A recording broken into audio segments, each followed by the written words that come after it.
Brittany, thank you. We'll go ahead. Hello, everyone, and welcome to today's session titled From Evidence to Application Building the Case for Child and Adolescent TB. This session is part of the COE's, actually, the final session in the series of workshops that we've been holding to support member countries in preparing and strengthening global funding requests under GC8 cycle. We would like to welcome representatives from COE member countries, colleagues from the Global Fund, and partners from CDC. Just a short recap of sessions 1 to 3. Over the first 3 sessions, we explored the key elements needed to strengthen the integration of child and adolescent TB into Global Fund proposals. Session 1 highlighted country experiences, including successes, challenges, and lessons from proposal preparation and reprioritization. Session 2 provided a practical overview of the transition from GC7 to GC8, emphasizing the importance of age disaggregated data, integrated planning across TB, HIV, and MCNH platforms, as well as the value of technical support. Session 3 focused on budgeting for integrated TB programs with practical guidance on costing, resource allocation, co-financing, and building evidence to protect and justify investments in child and adolescent TB within GC8 proposals. Can you hear me clearly? I hope everyone can hear. Okay. In today's session, following your guidance after we sent through a survey in May, requesting for your feedback on what you would like to be prioritized for session 4. In today's session, we will focus on building strong epidemiological and investment justifications for child and adolescent TB and learn from peer countries that have already navigated this process. And for this, we have 2 very exciting presenters. It is now my pleasure to introduce our session facilitators who will guide today's discussions and reflections. We have Matlotliso Mpho-Kesa, who is an experienced public health nurse with more than 10 years of experience in TB. She serves as a childhood TB officer and training coordinator in the NTLP, Ministry of Health, Lesotho, and holds a Bachelor of Science in Nursing and Midwifery. Mpho recently graduated with a postgraduate diploma in public health and is currently pursuing her master's in public health. Well done, Mpho. Our second facilitator is Lindiwe Mdluli. She's the National TB HIV focal person in the NTCP at Eswatini Ministry of Health. She holds a BSc in nursing and an MA in public health. She has dedicated over 10 years to TB and HIV service delivery, maybe even more, in Eswatini. Lindiwe brings a strong experience in policy, program implementation, and evidence-based health system strengthening. Over to you, Lindiwe, to take us through the session. Thank you. Thank you, Welile. Our first speaker today is Charlotte Covin. Dr. Charlotte Covin has more than 25 years of experience working in the field of global health, with a focus on tuberculosis and HIV programs.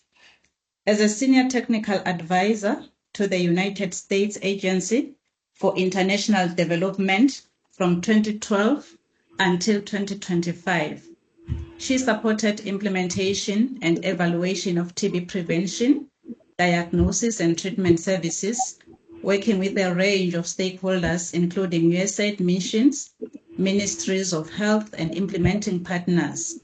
From 2018 until 2025, she held USAID pediatric TB activities, including the introduction and scale-up of innovative methods to diagnose and treat pediatric TB in Africa and Asia. Throughout her career, she has led multiple monitoring and evaluation efforts related to TB programming, from development and piloting of TB indicators for use at global, national, and subnational level, to the assessment of population-based surveys aimed at understanding the impact of TB services on incidence and prevalence. Prior to her position at USAID, she worked with USAID implementing partners to support implementation of global health projects with a focus on monitoring, evaluation, and learning including design and implementation of data collection and analysis systems to support programming. Over to you, Charlotte. Thank you so much, Lindiwe, for the very kind introduction, and thank you to our colleagues for inviting me to speak. I'm just going to turn my camera on for a second to say hi, and then I will turn it back off. Let's see. Let me get the slides loaded. Are the slides, do I need to load the slides, Rita, or?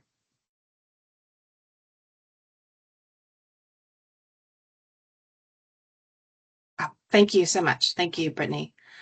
And a special thanks to Brittany for helping me with this presentation. All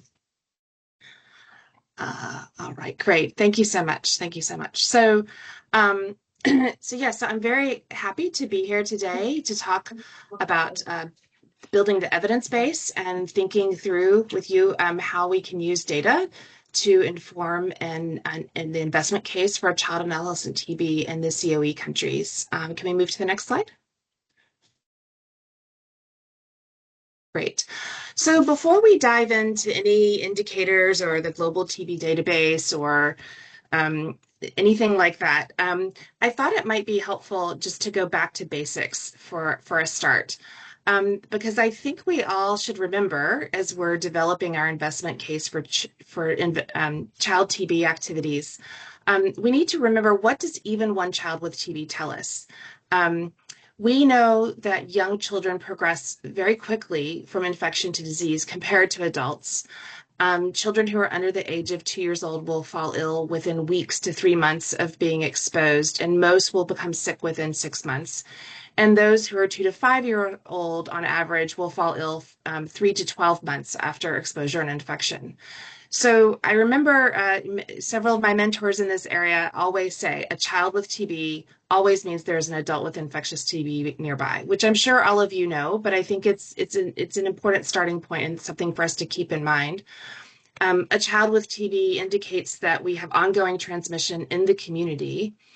And at all stages of addressing a TB epidemic, we need to keep that in mind. And even right now, I'm working with several countries on TB elimination strategy. And we are paying very close attention to child TB because we know that even one child with TB means that efforts to completely cut TB transmission are incomplete. So I just wanted us to sort of keep that in the back of our mind as we think about data. Go ahead. Yeah, thanks. And another basic thing I think we need to remember is making sure that we are on board with sort of continuing to dispel the myths that children do not transmit TB.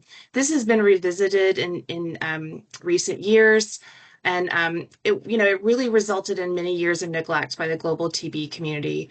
And I remember even 15 years ago sitting at a meeting in Geneva and having someone tell me, "Oh, we don't, we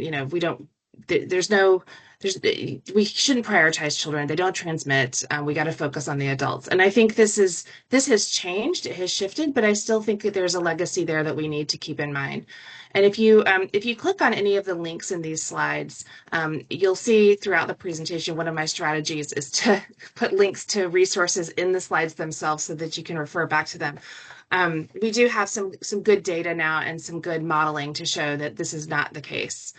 And even though children don't transmit as much as adults, we have molecular epidemiological methods and more sophisticated ways of tracking transmission that show that they in fact can transmit TB to others, especially children over 10 years old. Children under 5 are still not likely to transmit, but it's not impossible. For adolescents, they have a similar transmission pattern as adults, depending on cavitation, the presence and the frequency of cough, and their bacillary load. And we have a little bit of a sort of a chicken and an egg problem when it comes to answering this question, because as you all know, it's very difficult to get bacterial isolates from children, which means we don't have good data on transmission. And so therefore we might be underestimating transmission. So just something else to keep in mind. The next slide. Okay.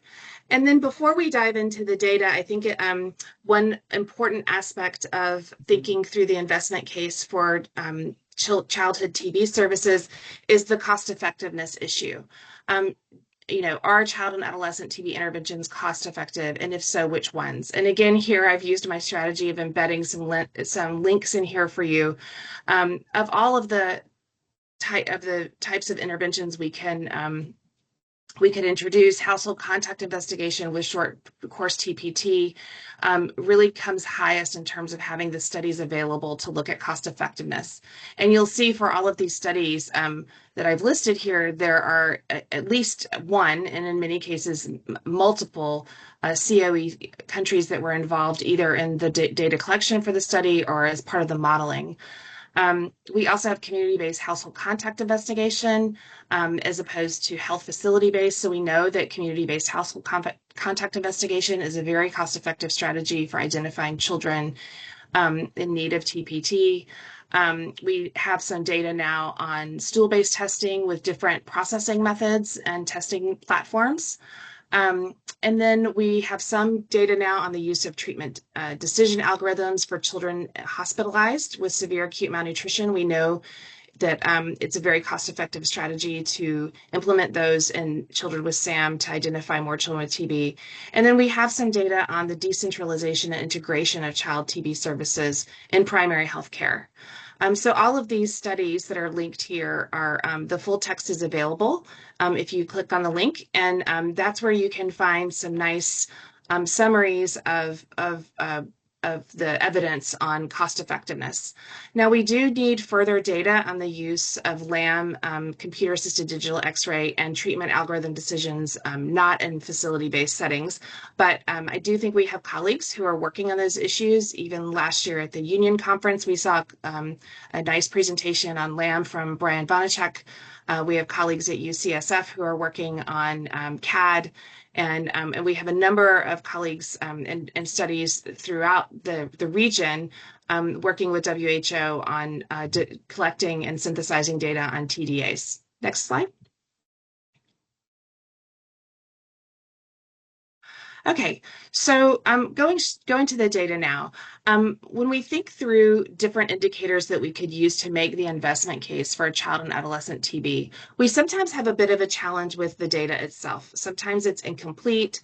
Sometimes the estimates are a bit more challenging when we're looking at the subpopulation. The uncertainty intervals are wider. And we have different ways to define these gaps. And I've always found it very helpful to triangulate and really look at several different indicators to build the case. I don't think that any single indicator tells the full story. And I'm also a big proponent of looking at both the gaps and the missed opportunities. And so that's how I pretty much structured the rest of the slides. So just looking globally, I'm sure many of you have seen these slides, and I just want to credit our colleagues, Sabine Vanderkyle, and then Carrie Viney and Annemieke Brands for this nice slide that they put together. They update these slides every year for the Child and Adolescent Working Group meeting at the Union Conference. If you look at the gaps in case detection, we see that the largest gap is actually in children to 0 to 4 years old. So we are increasingly closing the gap for adults, for everyone above the age of 15 years old, which is really good. But we still have a pretty big gap. 50%, half the kids are not being detected and diagnosed. So I think this is a really powerful way to look at the challenges and to make the case. Next. And so what I've done here is take a look at the country level gaps. WHO does provide estimates of the number of 0 to 14-year-olds with TB, and then we have the notifications.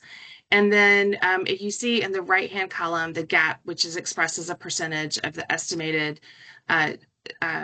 0 to 14-year-olds with TB. And we can see that the gaps are pretty large for a number of the countries. And so I think this is one, and I've put the link to the database in the page where you can pull this data. And I can also provide it afterwards to the COE if you'd like.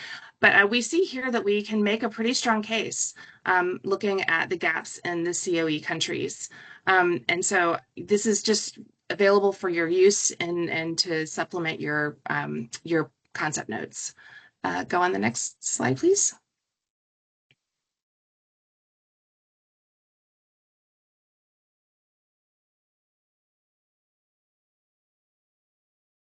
The next, oh, there we go. And then another way that we look at the gaps in detection of children and adolescents with TB is that we kind of look at how we're doing compared to adults to overall case detection. And again, WHO tells us that the burden of TB among children is about 11% of the total burden. So 11% of people with TB in the world are 0 to 14-year-olds. And so one thing that they often do is look at the percent of notifications that are among children, which globally is around 8%. Now, this is very much a rule of thumb. It's not hard and fast for every single country, and we know that it varies among regions and countries. And if we look at what WHO has to say about this, we know that in the region, in the Afro region, with a very high burden and a relatively young population, historically we've said about 15 to 20% of all notifications should be children under 15 years old. And this is a general guideline meant to help identify outliers. It can help us look at gaps in diagnosis and in overdiagnosis in some countries. And the range among the COE countries is 9 to 27%, and that's looking at 2024 data. And again, the reason that we say 15 to 20% in this region has to do with the age structure and the burden. Go ahead, that's fine. So again, if we look at the child notifications as a percentage of total notifications, a lot of countries are have really improved. And I have some trend data that I don't have here, but I could again provide. And a lot of countries have improved on this. So I do think that again, we can say even in the countries where we're getting close to 15%, we can make the argument that we really want to maintain that it's important that we maintain that with investment in child and adolescent services. And in countries where we're still lagging behind, we can say that, you know, the investment in child and adolescent service, this shows that there's a gap when we are looking overall at detection, and that it would be helpful to have the resources to really detect more children and really close that gap. So that's just two ways of looking at the gap and using the data that we have easily on hand to make the case. Next. And then another thing that we can look at is sort of the gaps in prevention. So we know that TPT is a very cost-effective strategy, if we remember the other slide, for preventing progression from infection to disease. And we should be prioritizing, in fact, children and adolescents in contact investigation activities. And we know that children under 5 years old who are contacts of adults with bacteriologically confirmed TB are one of the 2 priority populations that should be receiving TPT. And I'm sure you are more familiar than I am with the global and country level targets that have been set as a result of the high level meeting. But progress on this indicator has really slowed globally, and there's still really big gaps. So I think it's important to take a look at what's happening in your countries. What has the trend been over the past few years in your countries? Where, is it stagnating? Is it continuing to go up? Is it still quite low in terms of meeting the targets that we have from the HLM? Because again, if we look at the gap and we look at the fact that this is such a cost-effective measure to prevent TB among children and adolescents, it's a really winning strategy, and I think it's a really good data point to have when we look at what we need from the countries, from the Global Fund. And then also we all know that there's a shorter child-friendly regimen available, and we've seen a lot of good uptake with that in many countries, but we've also seen some challenges with implementing that and some ongoing gaps. And so I think it's also useful. And again, these are in the this question is in the TB database. You can look at the number of children that have that were provided with this regimen. And so that's another gap. We know that this is available. We know that it's affordable. It makes it a lot easier for children to complete therapy. And so if we see a big gap there, that's definitely one that we should be investing in. Closing. Next one. And this is actually all ages, but I do think it's worth looking at just how countries are doing overall with contact investigation. And we do see that WHO has told us that we have some gaps when it comes to for especially all kids, but especially the younger kids, that we only have like the coverage of TPT among young children who are household contacts is only at 38%. So again, I do think it's worth digging into your own data to see, look at the eligibility requirements in your context, look at who's getting the TPT, look at where you might be able to close that gap, and close it with the shorter regimens and more child-friendly regimens. Next slide. And then I also think that we can use data to look at the opportunities, the missed opportunities. We all know that treatment options for children are shifting in real time. We've had the WHO recommendation for the SHINE trial regimen of 4 months in place for a while. But as many of you know, the uptake has been suboptimal. We know that a lot of eligible children are not getting this regimen. And so maybe looking at your own data, again, what has the uptake been in Center of Excellence countries? And that I think this is a good thing to look at for many reasons, but another is that we have a SMILE clinical trial underway to evaluate a 2-month regimen, again, for children with non-severe TB, the same ones that are eligible for the SHINE regimen. And one of the things that has been very concerning to me is that if the uptake of the SHINE regimen is low, what do we need to be thinking about now, and what do we need to be investing in now to improve uptake and lay the foundation for the SMILE regimen if it's proven to be effective? And how can we leverage the investments in chest x-ray, for example, to support evaluation of non-severe TB?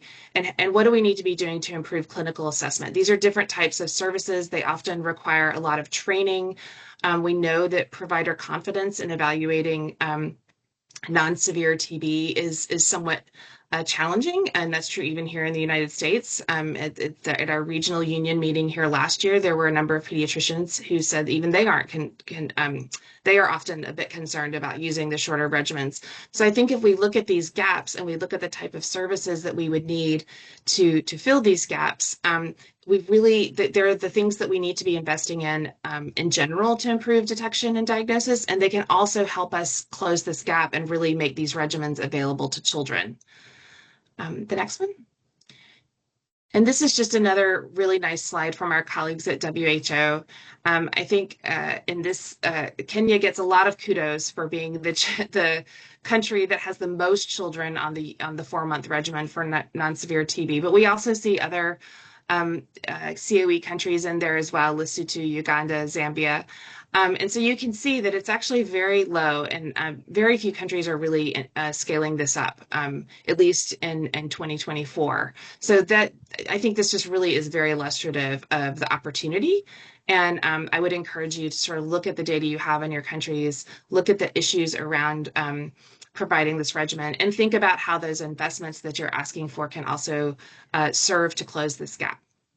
Next. So this is just my last slide. Again, this is not rocket science, but I do think it's worth going through. Think about the data that you have, what we have in the WHO database, some of the indicators I've shown you so far, what you have in your NTP, what's available at subnational and subnational level. Where are the biggest gaps in detection, prevention, and treatment? How can we use these data to articulate those gaps? Which interventions will address the widest gaps, and of those, which are cost effective in your context? And then these last 3 questions I think are really important. I'd be curious to hear from others. We have certain gaps that can be addressed by leveraging other Global Fund investments. And we know the Global Fund likes to, and any donor, but especially the Global Fund likes to look at, how one investment can serve many purposes. So you have investments that you are making now that can be leveraged by integrating child TB with, such as CAD for TB or some of the diagnostic platforms. What could be addressed just by better integrating child activities with other programmatic elements, so things that are already there. Then the gaps that could be addressed by scaling up effective interventions that have been introduced. We know that in some places we've made some progress introducing new diagnostic techniques, or as I was just saying, treatment techniques. So we have some groundwork laid. What are some of what are some of those interventions where you've already got some experience and you would need to just have more resources to successfully scale those up? And then what sort of gaps require sort of a more of a from scratch approach? So where you don't have, you don't necessarily have something existing, you haven't yet scaled something, introduced and started to scale up, and you would need to be starting from scratch. And of these, which are more likely to drive down morbidity and mortality due to child TB? And what, what data do we have to look at those three questions and move forward? So that's all I have. I hope that's just been useful for getting some thoughts going, and I look forward to hearing our other colleagues' presentation. Thank you. Thank you so much, Charlotte, for your presentation and for reminding us of the transmissions and the epidemiology there. So our next speaker is Dr. Peter Neema, a Tanzanian public health specialist serving with the Ministry of Health as NTP Program Officer and Pediatric and Adolescent TB Coordinator. He has experience with Global Fund, compliant budget and funding proposals, write-ups, and implementation. Dr. Neema will share Tanzania's experience integrating child and adolescent TB into its GC8 proposal, including lessons learned, promising practices, and key challenges encountered along the way. Dr. Neema, over to you.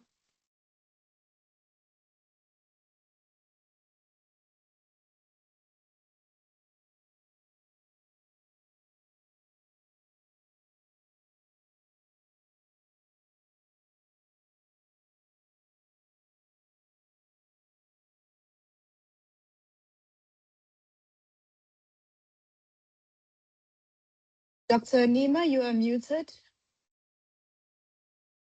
Okay.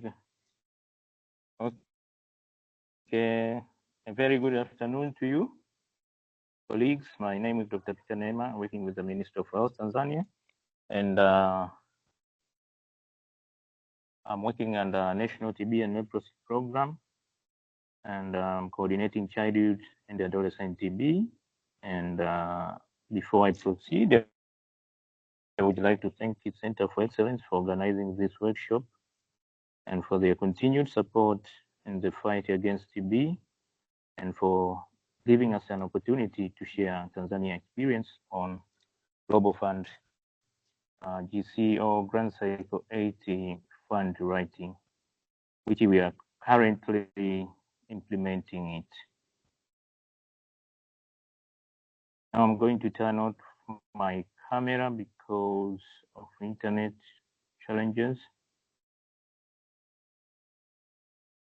So our topic of today, as I already explained, is on the how Tanzania has integrated childhood and adolescent TB into the Global Fund Cycle 8 fund request. The intervention which we are prioritizing, the lessons learned, and the evidence used to build the investment case. Next slide.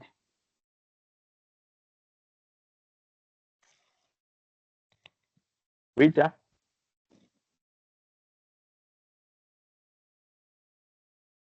As I've already hinted, our presentation is aimed at providing the Tanzania experience on Global Fund Cycle 8 funding request development through the use of data to justify childhood and adolescent TB investment. This is the result of the process or pre-survey which was conducted, on which member countries rank the experience sharing of funding requested write-up as a top priority. So I'm going to take you through our funding write-up, which is ongoing right now.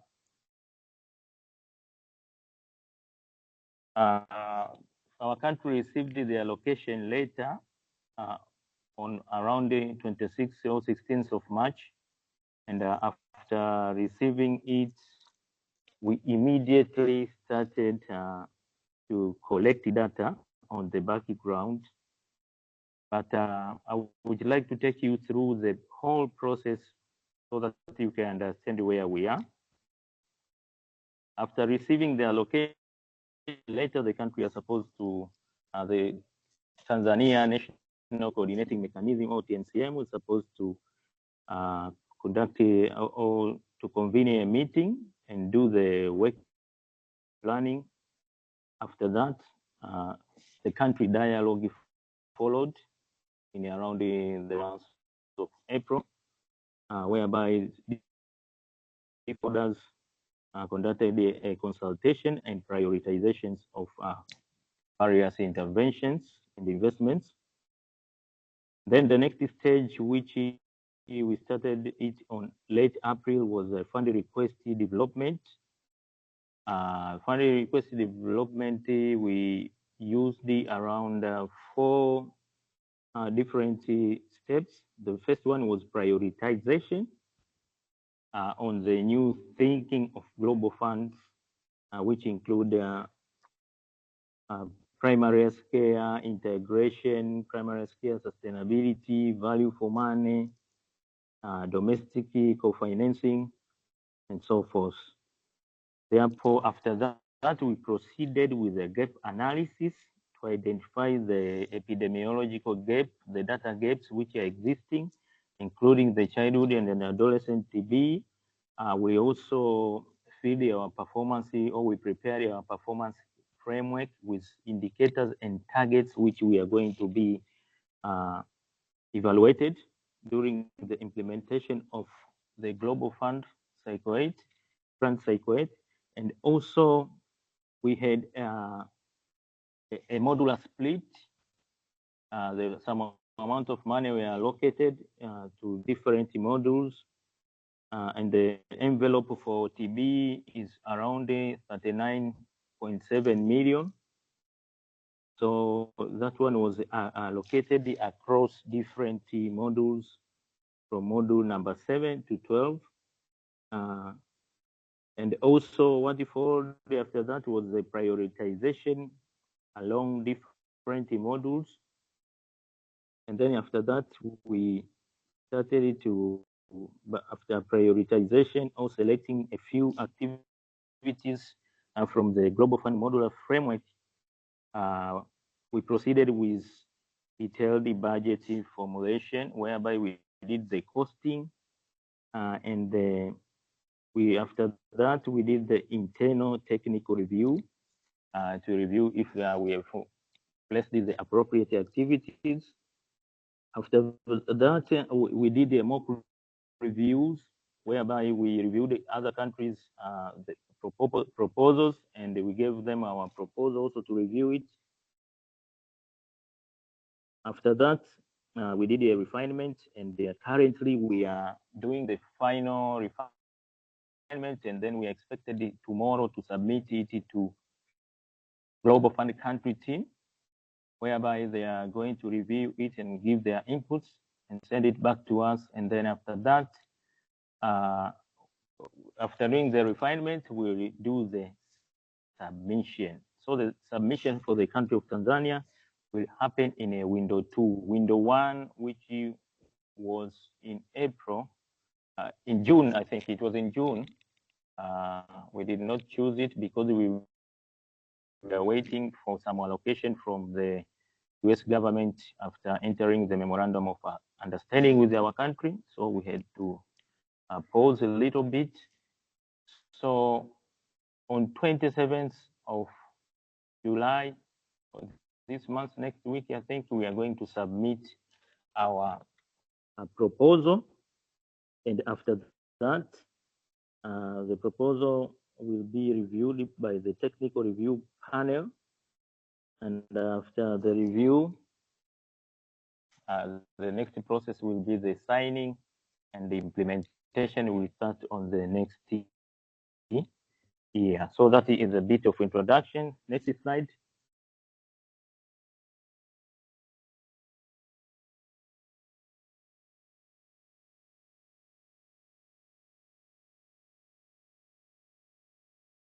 So from the slide which you have seen, the first slide is which was on the epidemiological collection of epidemiological data for funding review.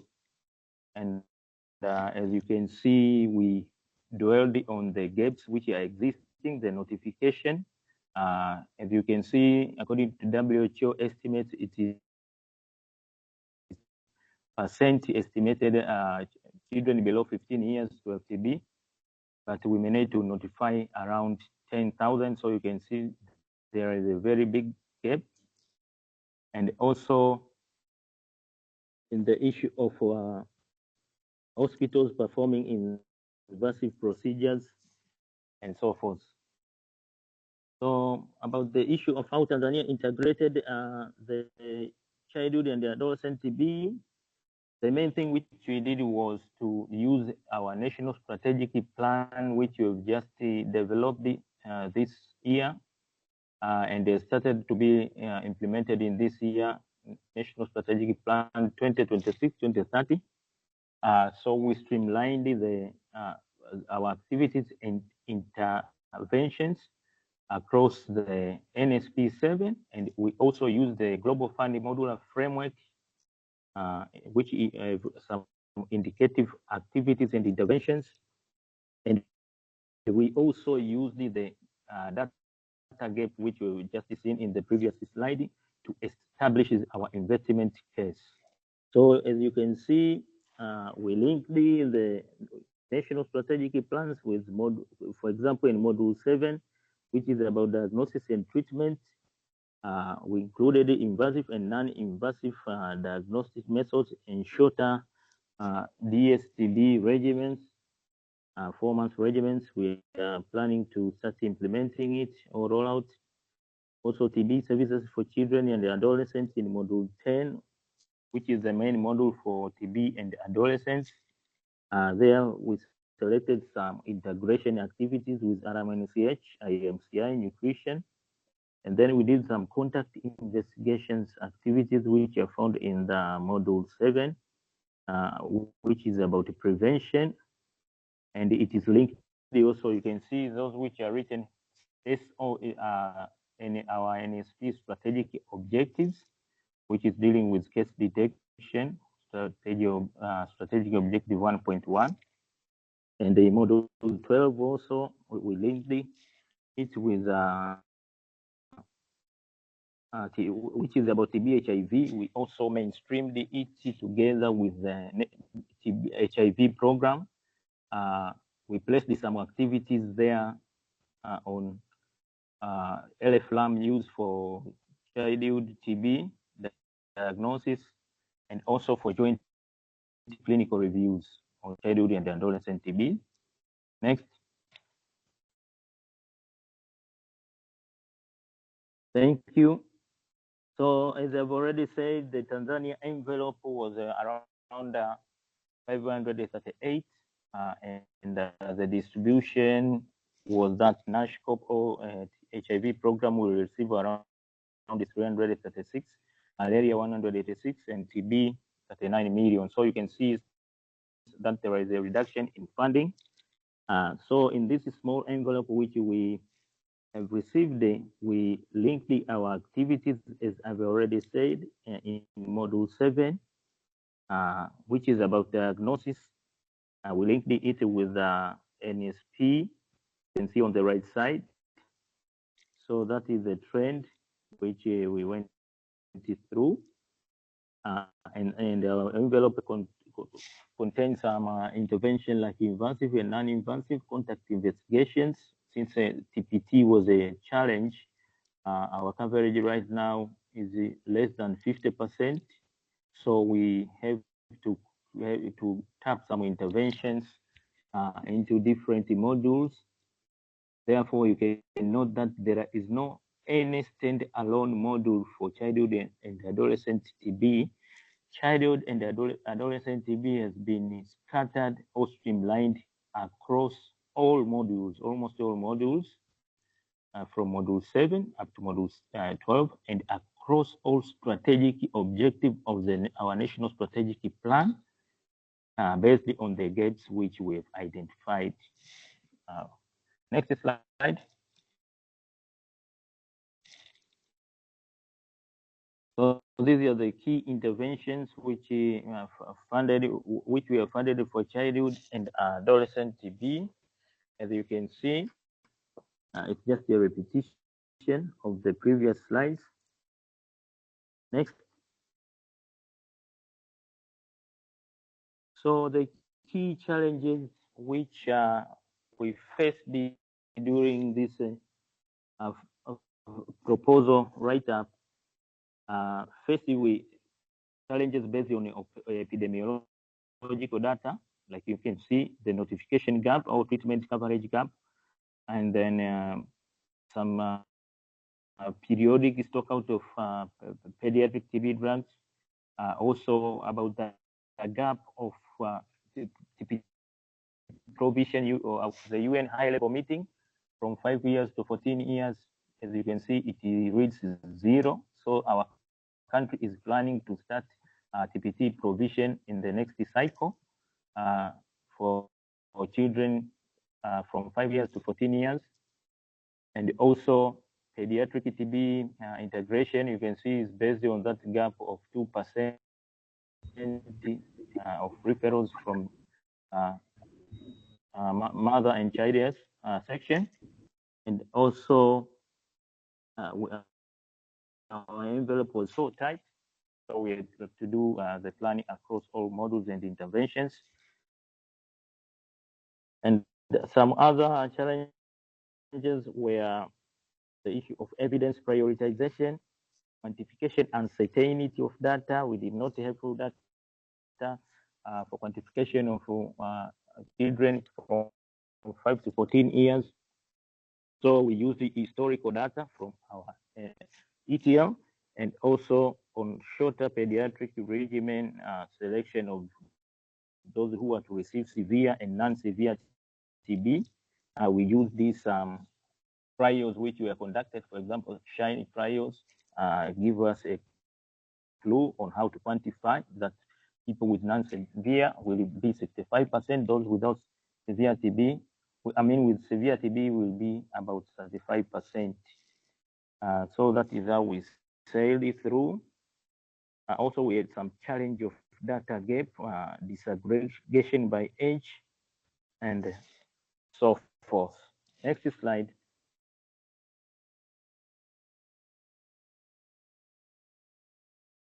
So here is about the lesson learned during this fund write-up development.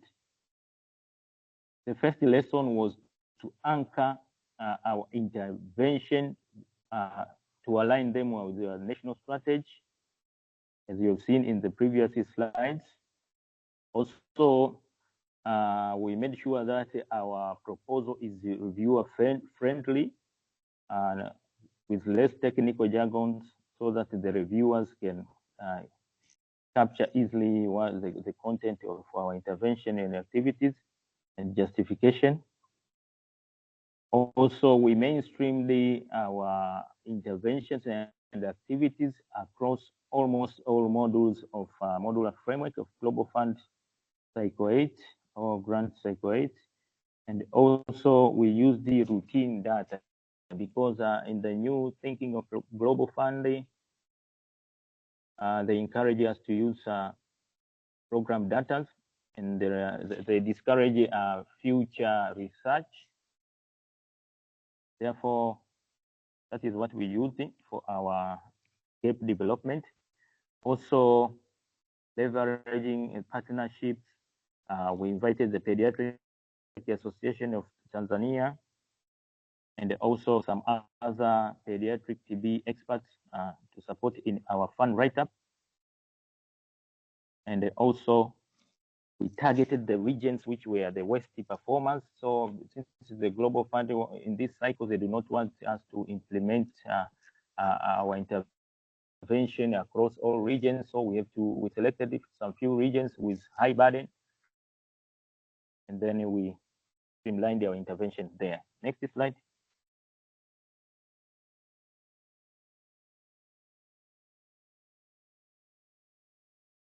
So the practical tips for building our investment case along starting from your own routine data. As I said, we encourage the use of our routine data and also WHO data. For example, country profile. Some studies which were conducted in Tanzania and worldwide, we also use them. But we mainly used our own data, and we started very early to develop the gap analysis, and also we linked every data point to a cost line.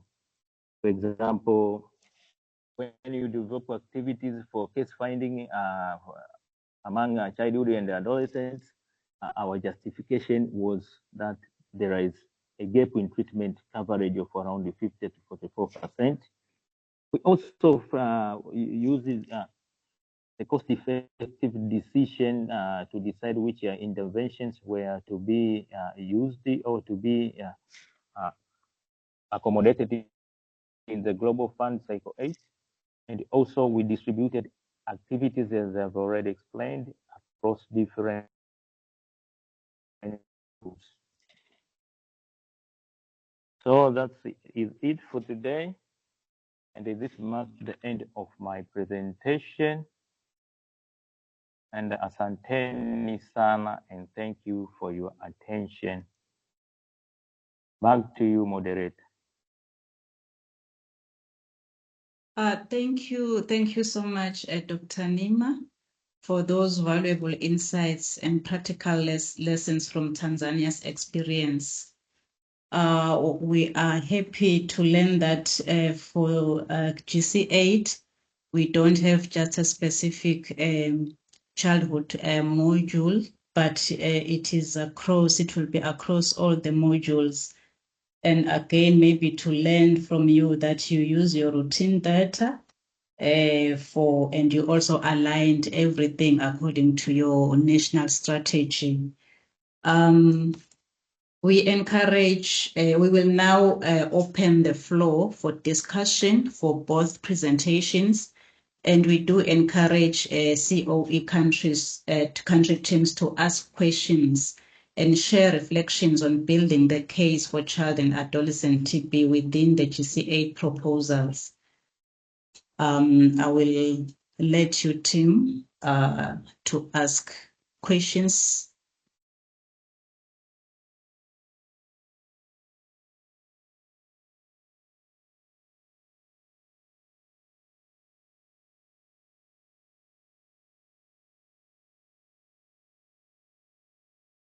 I see a hand. There is Mpo. Over to you, Thank you Mpo. very much. Thank you very much, Lindy, for your moderation. So I just want to ask Dr. Nima, because as I see, they started first with reviewing their own data and WHO data, and they were able to identify the gaps for their country, and they came up with different interventions around diagnosis, around the key different modules that in the application.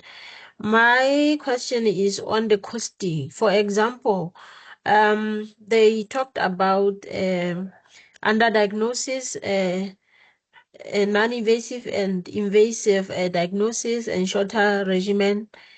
But what I want to get from their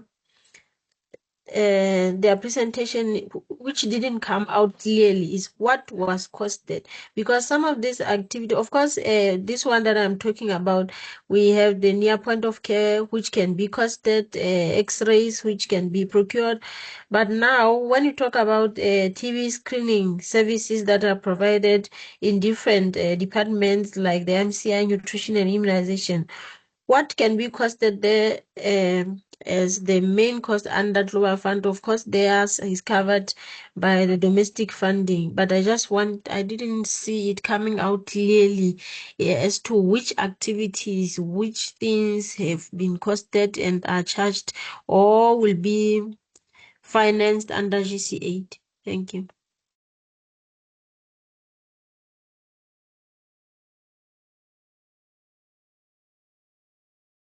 Thank you, Mpho. Dr. Nima.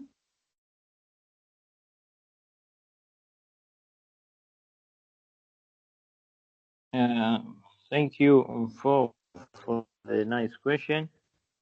And during our fund write-up, what we costed in the issue of invasive and non-invasive methods, we addressed them in order to alleviate the issue of treatment coverage. And as you can see, there is a gap of about 50%.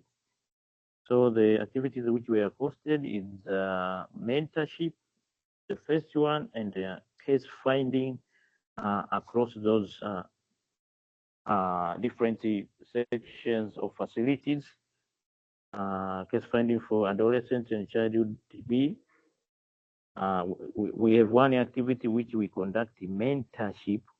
We train a healthcare worker of regional referral hospital and district hospitals on the use of invasive and non-invasive techniques, especially invasive ones like gastric aspiration, gastric lavage, sputum inductions, because as you can see, the target is for 40% of our facility to be trained or capacitated on that, but we manage only 11%. So we established. So during that mentorship, which will be hands-on, we will also be able to detect some new cases using invasive techniques and the use of new techniques like NPOC, LFLAM, concurrent testing, and so forth, which are the new diagnostic innovations. Also, we are planning to continue rolling out the use of treatment decision algorithms and training on chest X-ray interpretation, because as we know, some of the criteria for using shorter regimens of DSTB is the severity, which is based on radiological findings. So those are some of the activities which we placed. That we ensured that every module has some pediatric related interventions. For example, on the issue of contact investigation, we managed to mainstream our activity there. So contact investigation, as you know, will help us to rule out people who are supposed to take TPT, and we will also be able to diagnose some few cases of children and adolescents through that intervention, which is being carried by the community health worker and facility health worker. Thank you.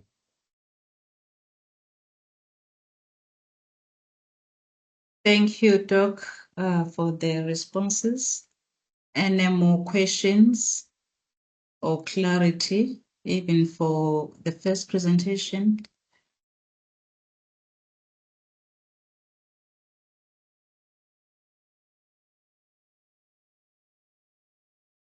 Maybe we should also think about the challenges as countries that we face in accessing or using our epidemiological data to build the case for child and adolescent TB investments, and how have these been addressed?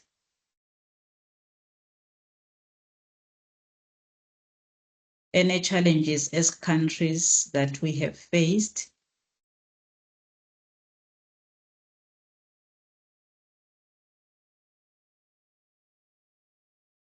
Yes, Dr. Allen. Can you hear me? Yes, clear.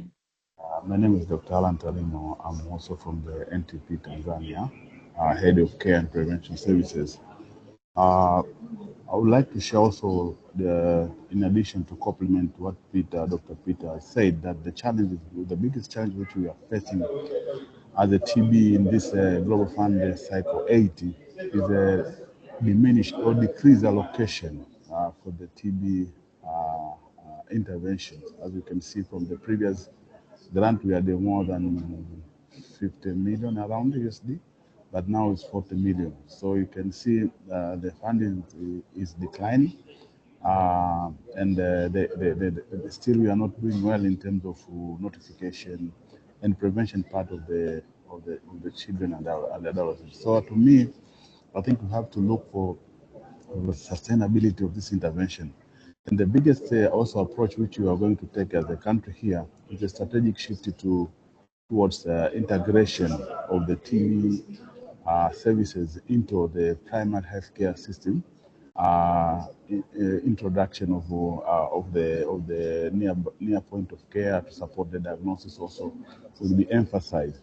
But to me, I think we need also to mobilize the resources from the domestic to ensure that we sustain their intervention, especially for the contact investigation and also the TPT initiation among under five, which we are not doing well also.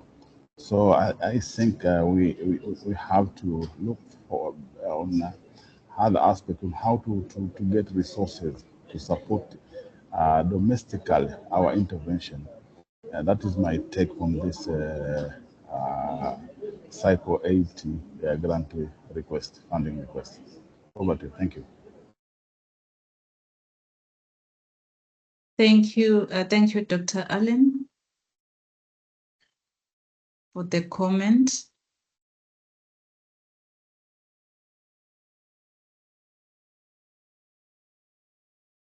Any other comment or anyone who would like to maybe give a response or comment to what Dr. Allen has said?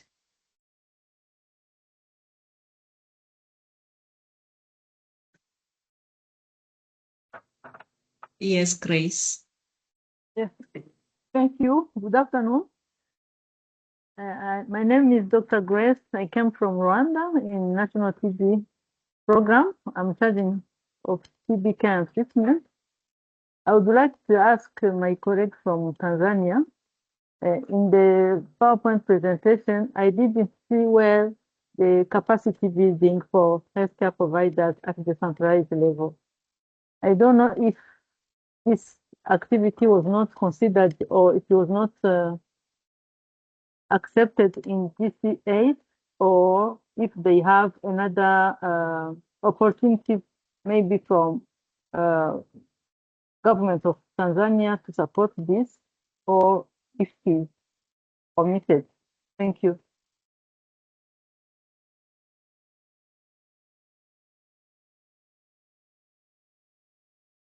Thank you, Grace. Thank you. Yes, Doc. So about the issue of capacity building, we have many activities concerning capacity building.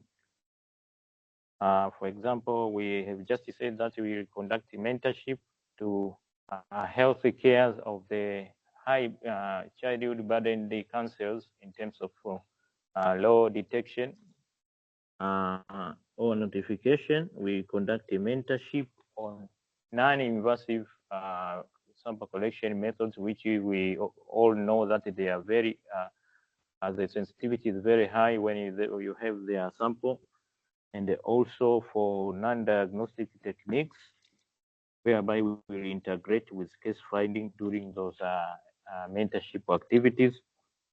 And we also mentor on new diagnostic technologies, as we have mentioned, like near point of care, LFLAM, the use of concurrent testing, and so forth. Therefore, those are the ones which we do. We also train on the interpretation of chest X-ray. We also train on new treatment decision algorithm, and we also to conduct training on the new TPT provision for the age of 5 to 14 years. Some healthcare workers of the preventing facilities will be trained on those aspects. So on the issue of capacity building, we have so many activities across modules on the issue of capacity building. Thank you. Thank you. Thank you. Thank you so much, Dr. Nima, and thank you, Tim, for the comments and questions. I don't see no further questions, I will then hand over to Rita Dlodlo for her remarks. Thank you very much, Lindiwe. Thank you, colleagues. It's my pleasure to close the session with a few remarks. And to start, I would like to thank both of our presenters, Dr. Charlotte and Dr. Peter. Your presentations have covered exactly the points that were contained in the objectives of the session. Thank you for taking us from back to basics to today's implementation of data use for the benefit of preparing our funding proposals. And I know that the data use from the EPI surveys, etc., will also guide the direction and the investments that will be made by the NDPs using the domestic co-financing. Thank you, facilitators, and thank you, participants, for our attendance, as well as these discussions at the end.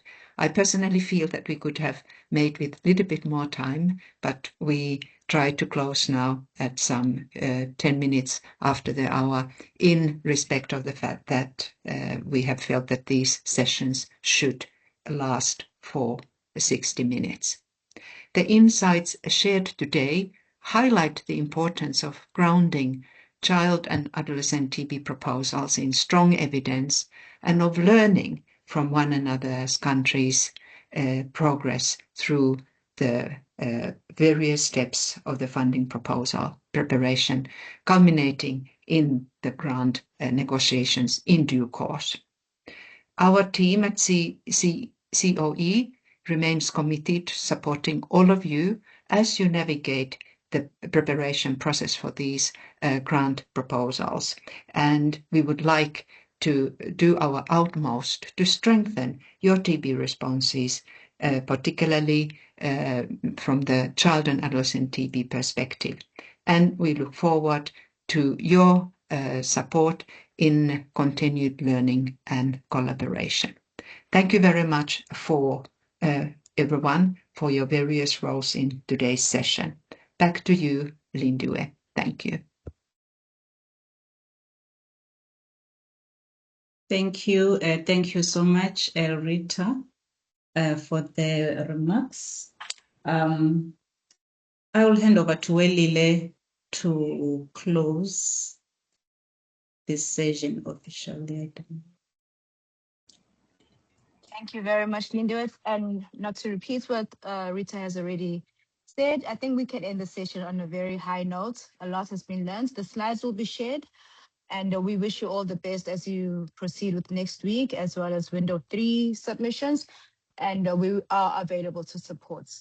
Thank you very much for your active participation. And we remain